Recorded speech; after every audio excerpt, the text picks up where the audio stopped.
नमस्कार. आत्मा मालिक, भाग क्रमांक 15.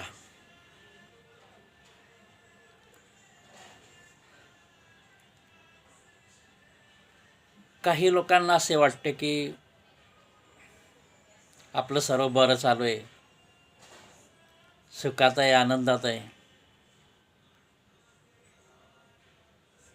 काय गरज आहे ध्यान, सत्संग, भक्तिमार्ग काय करण्याची? आपल्याकडे बुद्धी आहे, सर्व आहे, सर्व काही आवश्यकता नाही आम्हाला सत्संग आणि ते ध्यान मार्ग आणि सद्गुरू मार्ग करण्याची, असे काही लोक म्हणतात.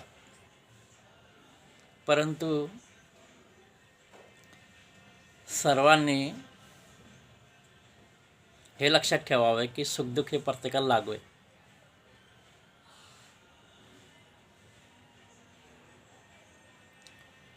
बरेचसे लोक दुःख चिंता आल्यानंतर देवाकडे धाव घेतात आणि आपले प्रश्न समस्या सुटला की पुन्हा ध्यान सद्गुरू मार्गही सोडून देतात, ध्यान करणेही सोडून देतात. असं करू नका. रेग्युलर ध्यान करा, सत्संग ऐका, मोबाईलवर ऐका, टी व्हीवर ऐका. कारण की मागील जन्मामध्ये पाप पुण्याचा साठा झालेला असतो. तर मागील जन्मातले जे पाप झालेले असतात ते ह्या जन्मात फेडावं लागतात. ह्या जन्मातही पाप जे झालेले असतात ते ह्या जन्मात फेडावं लागतात. त्याच्यानं फक्त 5-10 मिनटं रोज सकाळी नामस्मरण करा. दररोज नामस्मरण करा, 5-10 मिनटं करा, माळजप करा. 1 वर्ष झाल्यानंतर मग तुम्ही सद्गुरू मार्ग, सत्संग, ध्यान करू शकता. आणि आपण पाहतो सगळीकडे की जे लोक आमच्याकडे सुख आहे, आम्हाला काही गरज नाही भक्ती मार्गाची किंवा ध्यान मार्गाची, सद्गुरू मार्गाची, परंतु मागील जन्मातले जे पुण्य असतील त्यामुळे तुम्ही सुख भोगत आहात. पण तुम्हालाही दुःख येत असतात, संकट येत असतात. तर असं समजू नये की आपल्याला सुखच कायम राहणार आहे.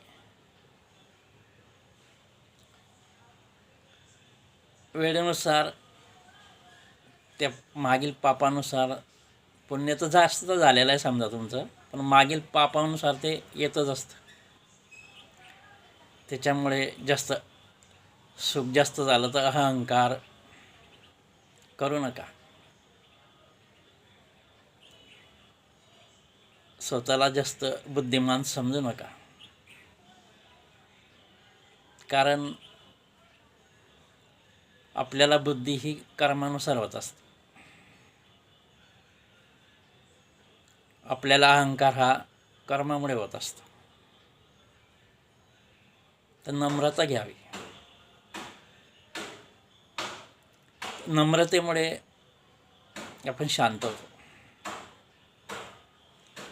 जास्त अहंकार करू नका. काही लोक सुख भोगत असताना, मागील जन्माच्या पुण्यामुळे सुख भोगत असताना, या जन्मात त्यांच्याकडे खूप पैसा असतो, सुख असतात, तर पण ते पैसे आणि ते अहंकार आणि ते जास्त सुखामुळे, त्या पैशामुळे चुकीचे कर्म घडत जातात. तर तुम्हाला मागील जन्मात जे तुम्ही भरपूर पुण्य केलं आहे म्हणून ते तुम्हाला सुख आलेलं आहे. तर थोडं थांबा, लक्ष द्या या गोष्टीकडे की मागील जन्माचे पुण्यामुळे तुम्हाला हे सुख आलेले आहेत. तर तुम्ही जगामध्ये पाहत नाही का, काही लोक गरीब आहे, काही लोक श्रीमंत आहे. त्याचं कारण काय? त्याचं कारण हेच आहे, मागील जन्माच्या क्रमानुसारच ते कोणी गरीब तर कोणी श्रीमंत झालेला आहात. तुम्ही मागील जन्माच्या पुण्यामुळे श्रीमंत झालेला आहात. परंतु विसरू नका, या जन्मात चुकीचे कर्म करू नका. पैशामुळे अहंकार करू नका. मी सर्वांना नाही म्हणत आहे, जे अहंकार करतात किंवा पैशावर चुकीचे कर्म करतात पैशाचा वापर करून, त्यांच्यासाठी संदेश हा. कारण की तुम्हाला पुढे सावधान राहायचं आहे. मागील जन्माच्या पुण्यामुळे तुम्हाला चांगले दिवस आलेले आहेत. तर ह्या जन्मात अहंकार करू नका, फक्त एवढीच विनंती आहे. कारण तुम्ही ही सुखी समाधानाने जगावं असं माझी इच्छा आहे. तर हळूहळू तुमच्या ते लक्षात येईलच. कारण की